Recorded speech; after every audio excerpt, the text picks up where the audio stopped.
warahmatullahi wabarakatuh. Waalaikumsalam warahmatullahi wabarakatuh. Alhamdulillahirabbil alamin wassalatu wassalamu ala asyrafil anbiya'i wal mursalin wa ala alihi wa sahbihi ajmain.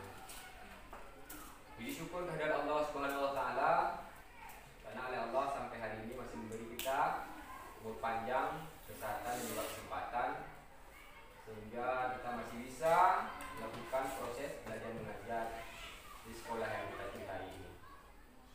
Selawat keliling salam, mari sama-sama kita kirimkan ke pangkuan alam Nabi besar Muhammad sallallahu alaihi wasallam yang telah merubah pola kehidupan kita dari gelombang kebodohan kepada kehidupan ilmu pengetahuan sebagaimana kita rasakan sekarang ini. Anak-anak Bapak yang Bapak banggakan, sebelum kita masuki materi pada hari ini, terlebih dahulu Bapak akan mengkondisikan kesiapan daripada anak-anak Bapak sekalian. Sudah siapkah mengikuti materi pada hari ini? Sudah. Alhamdulillah. Absensi saudara Bapak sekalian. Umul Khair, Hadir, Pak. Aulia Fitri Muswa, Asfatul Hadiah, Hadir, Pak. Alfi Sari Ramalinia, Hadir, Pak. Mu'arifatul Dina, Sakit. Ada informasi ke wali kelas tadi? Ada ya. Yusri Rahayu, Hadir. Yuwita.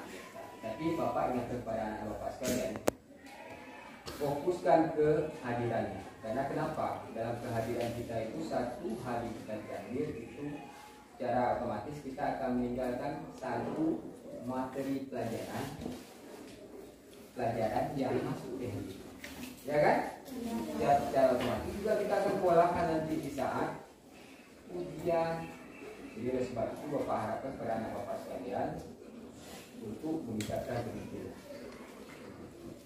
Baik nak, sebelum kita memasuki pada materi, mari kita berdoa bersama-sama. Semoga apa yang kita pelajari pada hari ini diberkati oleh Allah dan bisa kita implementasikan dalam kehidupan kita sehari-hari. Berdoa dimulai.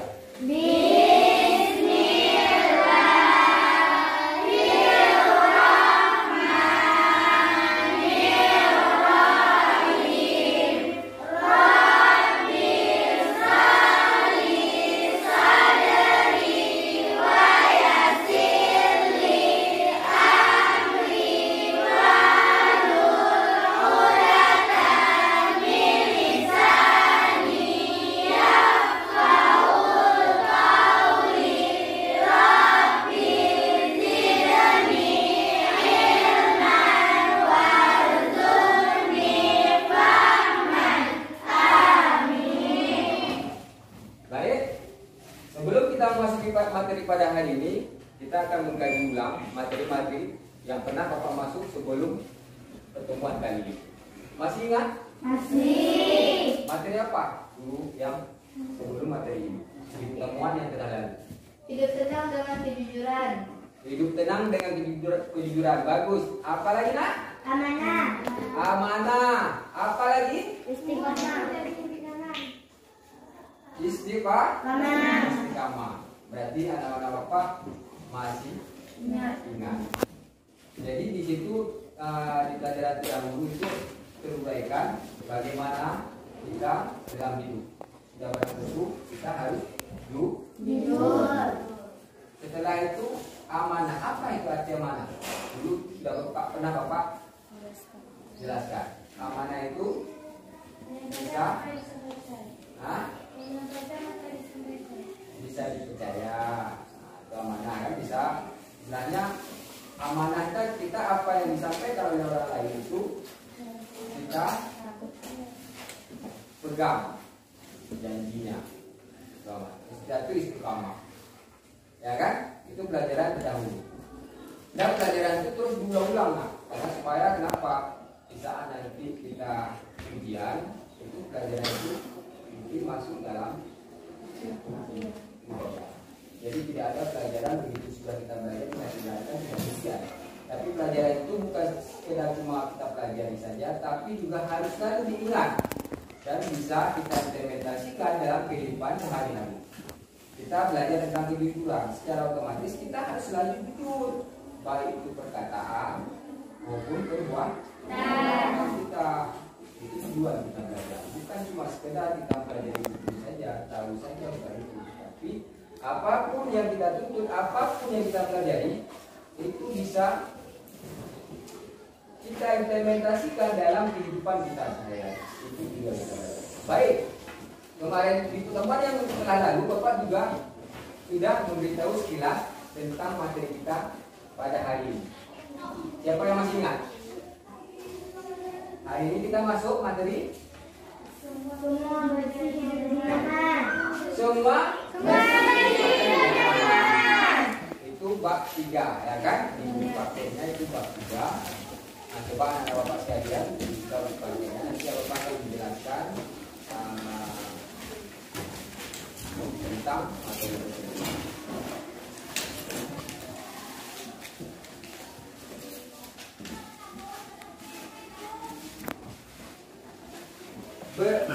Hidup bersih semua akan nyaman itu kan identik dengan di dalamnya itu ada sebuah kata yang namanya tahara, ya kan? Apa itu tahara? Bersuci.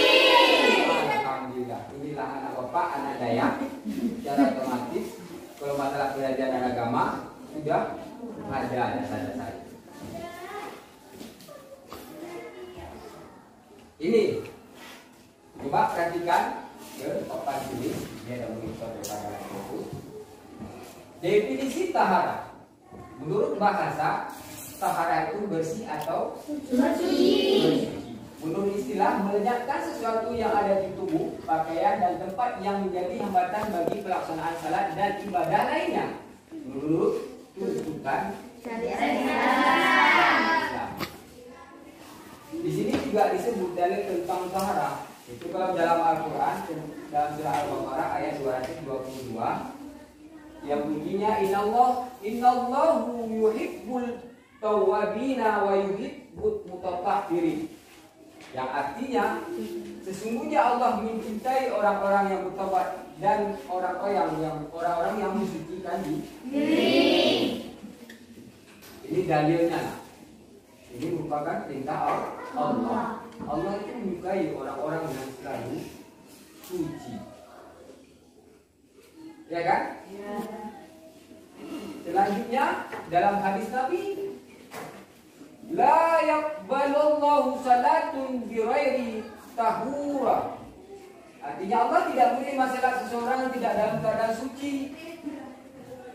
Kita dalam melakukan ibadah kepada Allah itu harus dalam keadaan suci.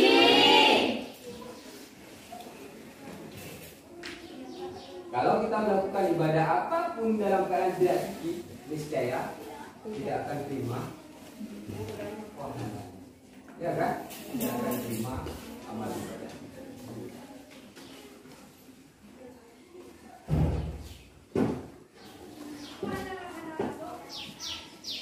Bersuci itu dibagi menjadi dua bahagian. Yang pertama tentang taharah batin. Yang kedua taharah lahir. Apa itu taharah batin? Bersuci atau kesucian batin. Itu adalah membersihkan diri dari berbagai macam kemusyrikan dan kemaksiatan. Apapun yang dikategori kepada kemaksiatan itu jangan kita lakukan. Apa-apa perbuatan yang masuk ke dalam kategori kemaksiatan. Coba anak bapak sebutkan. Berzina. Apa lagi nak? Mabuk-mabukan. Apa lagi? Berjudi, narkoba. Ya kan? Gaturia, takabur, sombong, angkuh. Pakaian-pakaian yang seperti itu jangan pernah kita lakukan. Perbuatan-perbuatan yang seperti itu jangan kita lakukan. Itu niscaya kita akan suci secara batin. Selanjutnya taharah lahir. Materi yang kita pelajari ini termasuk dalam kategori taharah lahir. Nah, sementara taharah batin itu nanti ada di pelajaran lain, itu ada tentang sifat-sifat kemusyrikan, kesombongan dan hati. Sementara di hari ini kita berbicara tentang taharah lahir. Bersuci dari kotoran, hadas dan najis. Berapa cara kita untuk menyucikan diri dari hadas dan najis? 3. Coba sebutkan.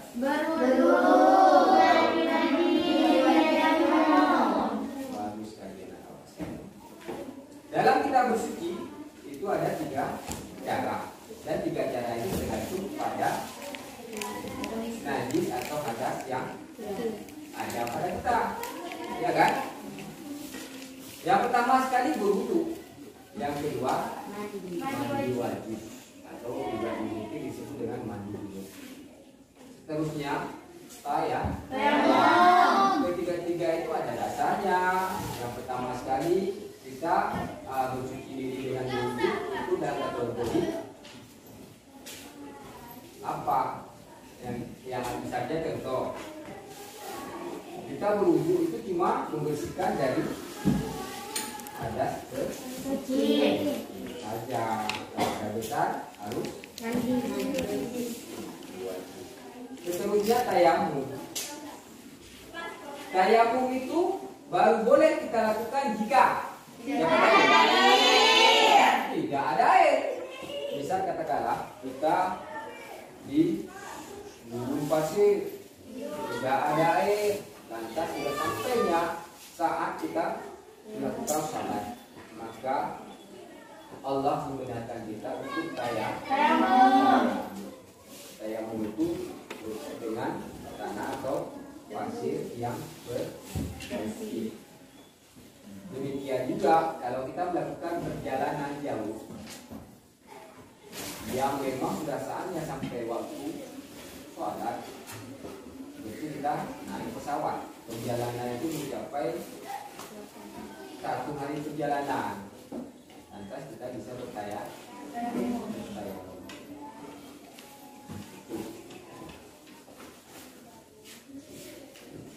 Selanjutnya di sini juga tertera definisi hadas dan najis. Yang pertama sekali, apa itu hadas? Hadas adalah sesuatu yang menyebabkan seseorang tidak sah melakukan ibadah tertentu seperti salat, itu hadas. Ya kan? Dan najis itu apa? Ada sesuatu yang datang dari dalam diri tubuh manusia ataupun dari luar manusia yang dapat menyebabkan tidak sah badan, pakaian atau tempat untuk dipakai sebagai tempat beribadah. Itu najis. Setelah tempat kita melakukan beribadah ada kotoran yang memang itu masuk dalam kategori najis, maka itu harus dibersihkan dulu. Jadi kita bisa melakukan ibadah, ya kan?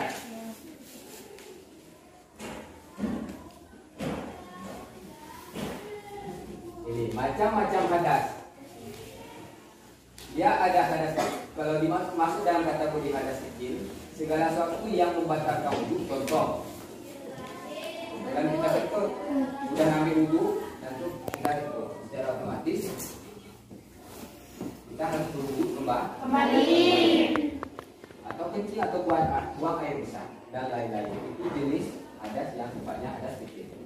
Seterusnya hadas besar, sesuatu yang menyebabkan mandi besar, seperti mandi basah atau bersih-bersih bagi yang sudah lakukan nikah, ya kan? Itu harus dengan cara mandi wajib atau mandi. Ini nanti akan kita bahas di pertemuan yang akan datang. Sekarang Bapak mengharapkan anak Bapak yang pertama sekali,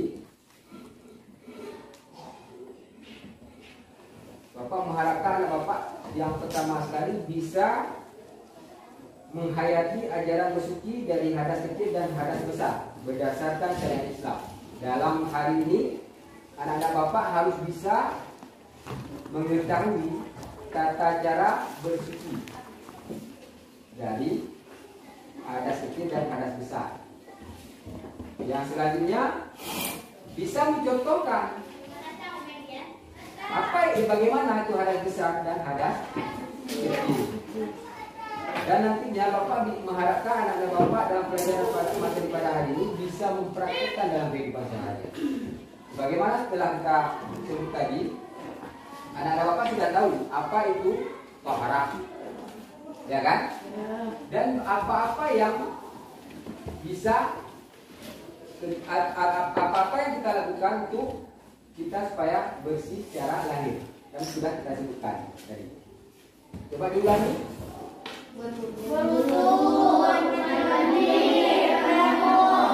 Tiga, ya kan? Selanjutnya ini juga macam-macam daripada hadas. Dia ada hadas besar, ada hadas kecil. Demikian juga dengan cara ini beda. Cara yang pertama yang masuk dalam hadas kecil itu kita melakukan mencucikan diri dengan berwudu. Kalau memang itu masuk dalam kategori hadas besar, dengan cara mandi wajib. Nah, coba anak-anak Bapak perhatikan ke depan semua. Serius? Kenapa? Udah pada ngantuk? Kita belum pulang kita. Coba selanjutnya ini macam-macam najis. Najis itu dibagi menjadi tiga macam. Yang pertama sekali itu najis ringan. Selanjutnya najis najis selanjutnya najis berat. Anak-anak Bapak di daerah juga pasti sudah mempelajari ini. Kita apa nak? Tasbih sudah dipelajari ini. Ini kita Bapak cuma beri kembali di sini supaya nanti kita mudah, ya kan? Karena kalau anak Bapak di sini pasti sudah rata-rata mengerti di kitab anak dari hal-hal yang seperti ini, pelajaran seperti ini, materi seperti ini sudah barang tentu sudah terpelajari di kitab sebelumnya, ya kan? Itu najis muka Bapak atau najis ringan, contoh air kencing bayi yang belum berumur 2 tahun dan belum makan selain air susu. Selanjutnya najis mutawasitah, najis sedang itu ada dibagi dua hukumnya, benda suci yang terkena benda najis dan masih bisa disucikan. Selanjutnya ainiyah, benda yang pada asalnya memang najis dan tidak bisa disucikan. Itu yang dimaksud dengan najis mutawasitah. 3 itu najis mukolada, najis berat, yaitu air liur atau kencing anjing atau babi. Itu kita lebih cenderung kalau jika ini Bapak tanyakan, jika kita berjalan lantas terkena jilatan anjing, bagaimana kita mensucikan diri kita? Dengan cara sama, ya kan? Nah, itu juga bagian dari bersuci. Sama.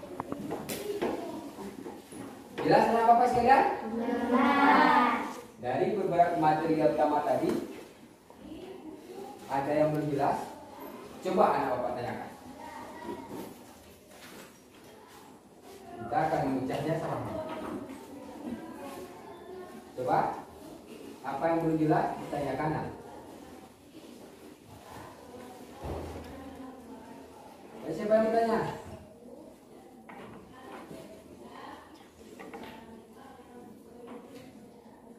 Ya. Apa yang dimaksud dengan taharah? Ada yang kawan yang bisa menjawab apa yang dimaksud dengan taharah?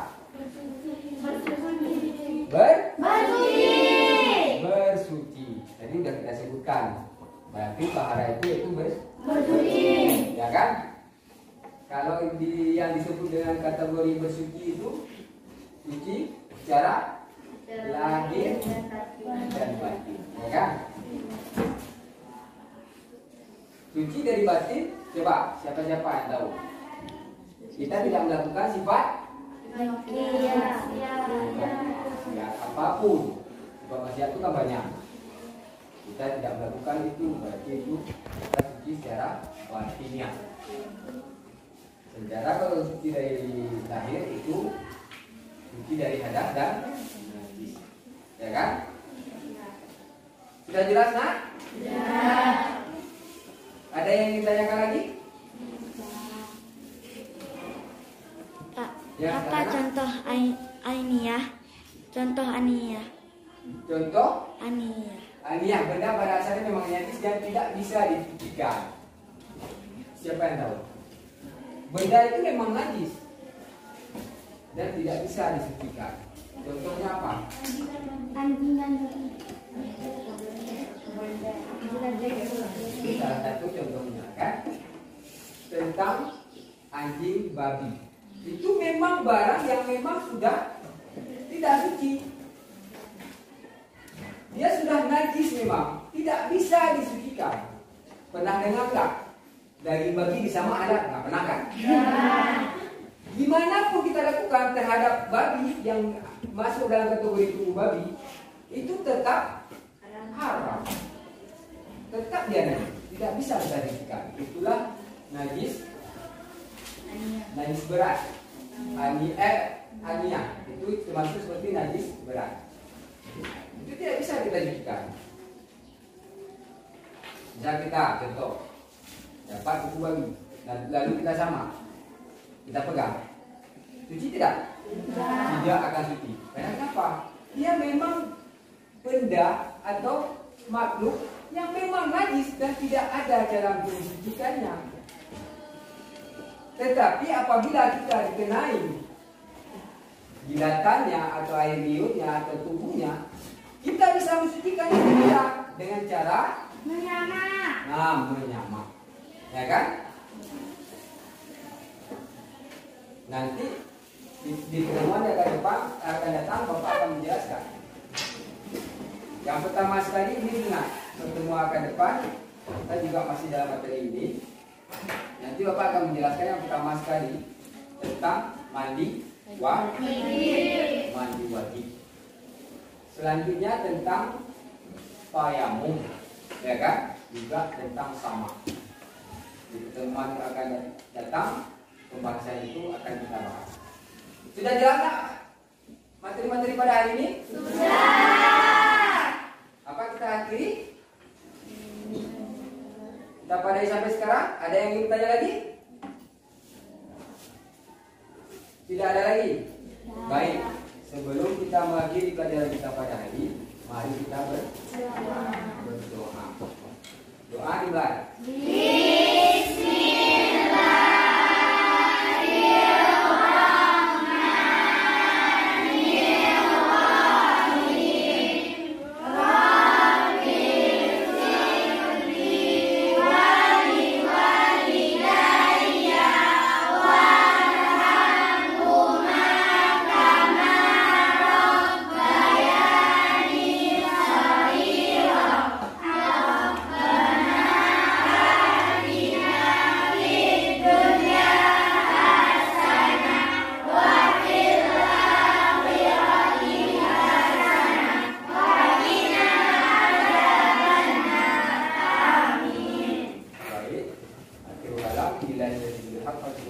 Wassalamualaikum warahmatullahi wabarakatuh.